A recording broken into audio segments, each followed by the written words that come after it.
Hello പ്രിയപ്പെട്ടവരെ, Carlo Ancelotti ബ്രസീലിലേക്കോ? Real മാഡ്രിഡിൻ്റെ പരിശീലകനായ അൻസലോട്ടിയുമായി ബ്രസീൽ അധികൃതർ ചർച്ച നടത്തിയതായാണ് പുതിയതായി വരുന്ന റിപ്പോർട്ടുകൾ. കഴിഞ്ഞ ദിവസം അർജന്റീനയുമായി ബ്രസീൽ ദയനീയമായി തോറ്റിരുന്നു.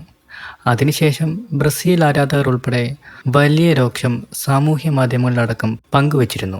അർജന്റീനയുമായി സമീപകാലത്തൊന്നും ബ്രസീലിന് വിജയിക്കാൻ സാധിച്ചിട്ടില്ല എന്നതും എടുത്തു പറയേണ്ട ഒന്ന് തന്നെയാണ്. ഏകദേശം 6 വർഷത്തോളമായി ബ്രസീലിന് അർജന്റീനയ്ക്കെതിരെ പ്രധാന മത്സരങ്ങളിൽ വിജയിക്കാൻ സാധിച്ചിട്ടില്ല.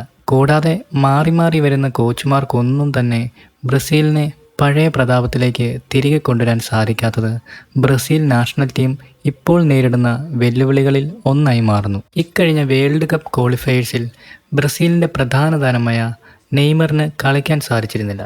കൂടാതെ ടീമിനത്ര നല്ല പ്രകടനങ്ങൾ നടത്താൻ കഴിഞ്ഞതുമില്ല.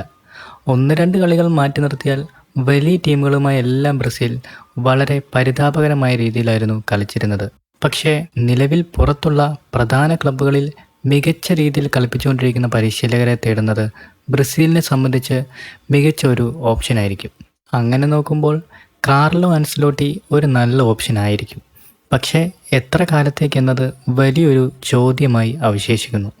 കാരണം പ്രായത്തിൻ്റെ പ്രശ്നങ്ങൾ ആൻസലോട്ടിയെ സംബന്ധിച്ചിടത്തോളം വലിയൊരു നെഗറ്റീവ് ഫാക്ടറായി നിലനിൽക്കുന്നു. പക്ഷേ നിലവിൽ നോക്കിയാൽ ആൻസലോട്ടി ബ്രസീലിന് മികച്ച ഒരു ഓപ്ഷൻ തന്നെയായിരിക്കും.